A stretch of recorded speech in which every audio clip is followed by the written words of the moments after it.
계속 윤 전 대통령이 거부를 한다면 법적으로는 조사할 방법이 전무한 것인가 하는 부분입니다.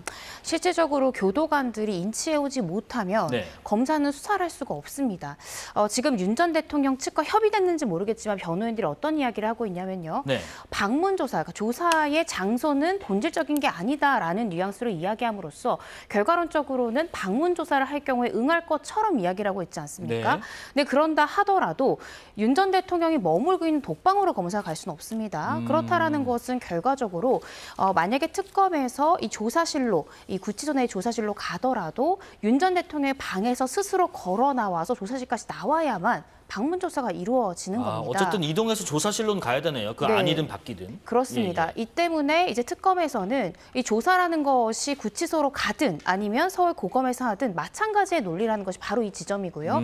실질적으로 공수처 검사들이 지난 이 구속 때 실질적으로 구치소까지 갔지만 윤 전 대통령 끝까지 나오지 않았거든요. 근데 이런 상황이 반복될 수 있기 때문에 이 특검 측에서는 일단 구인을 해와라라는 취지고, 근데 실질적으로 만약에 나오지 않는다고 하면 네. 교도관들은 사실 물리력을 행사하기가 상당히 어렵습니다. 그 이유가 저도 검사로 재직을 하면서 제가 직구속시켰던 피의자가 구속영장 발부되고 나니까 신병의 변화를 일으켜서 아예 조사 자체를 응하지 않으려고 하는 거예요.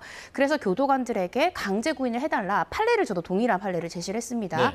그렇지만 교도관들이 어떤 이야기를 하냐면 물리적으로 끌고 나오는 과정 중에 상해를 입게 되면 독직폭행으로 내가 고발당할 수 있기 네네. 때문에 이거를 검사님이 책임져 줄 수 있냐 이렇게 이야기를 하면서 사실상 불가능하다라고 이야기를 해서 결국 조사를 포기하고 조사 없이 구속 기소했던 경험이 있는데요.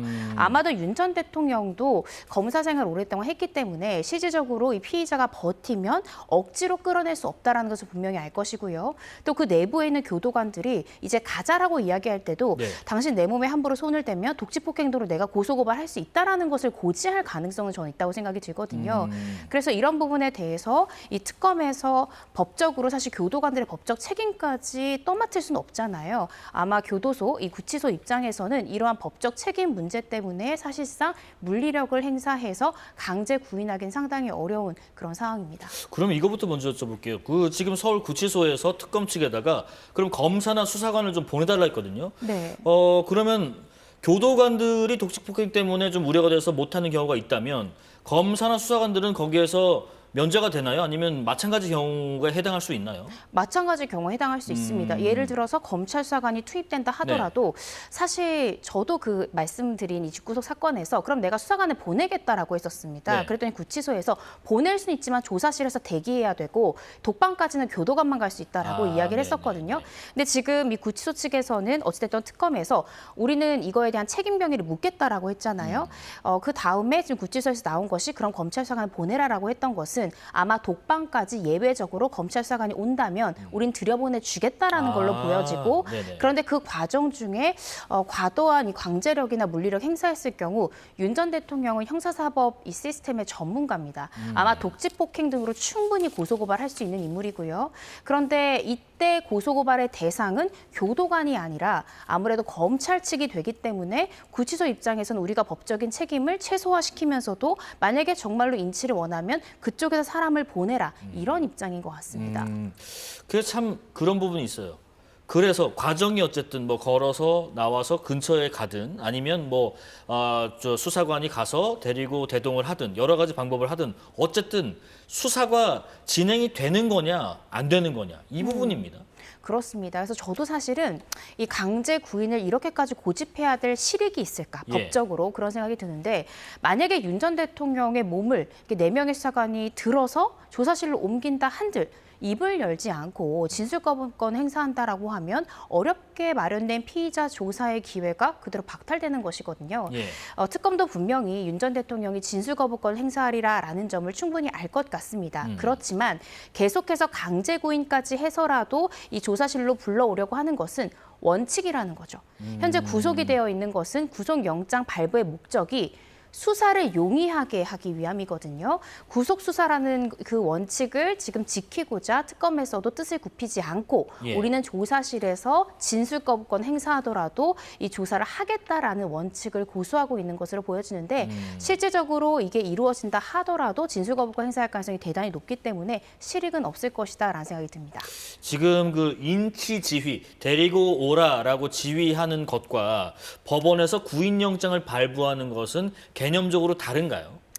구인영장 안에는 이제 인치할 수 있는 효력도 있죠. 예.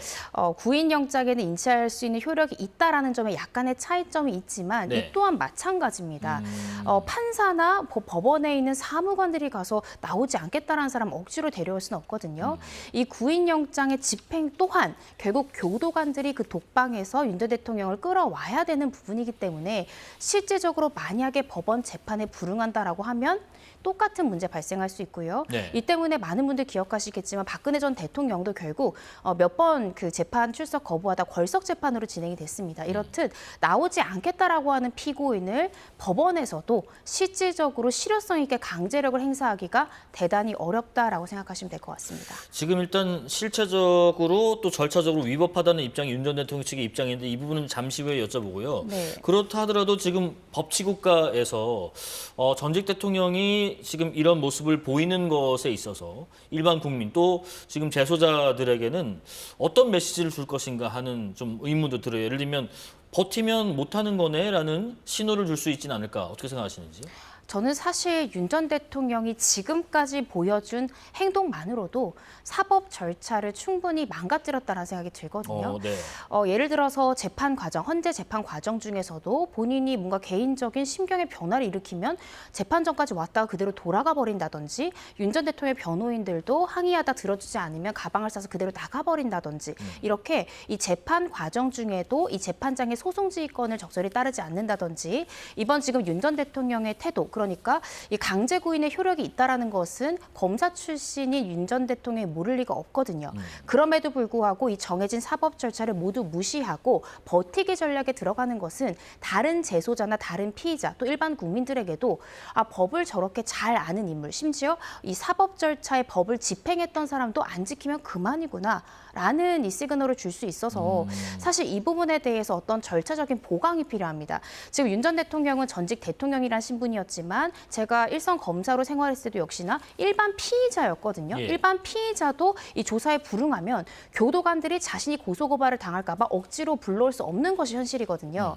그렇다라고 한다면 교도관들에게 법적 책임을 좀 낮출 수 있는 어떤 절차적인 시스템을 고안하지 않으면 이러한 상황은 계속 반복될 수밖에 없다라는 생각이 듭니다. 그러니까 자칫 정상적인 집행을 적극적으로 이행하려고 했는데 불똥이 다른 곳에 튈 수도 있다. 그렇기 때문에 그런 부분을 좀 보완할 수 있는 제도적인 좀 보완점이 좀 필요하다는 말씀이신 것 같고 지금 피의자 말씀하셨는데 조금 전에 안 그래도 그 특검에서도 두 번째 인치지휘에 이제 무산이 되면서부터는 윤석열 전 대통령 대신 피의자 윤석열이라고 브리핑을 하고 있더라고요. 그것도 역시 좀 일반 피의자와 다르지 않다라는 어떤 언급을 하기 위해서 주는 뉘앙스일까요? 네, 그렇습니다.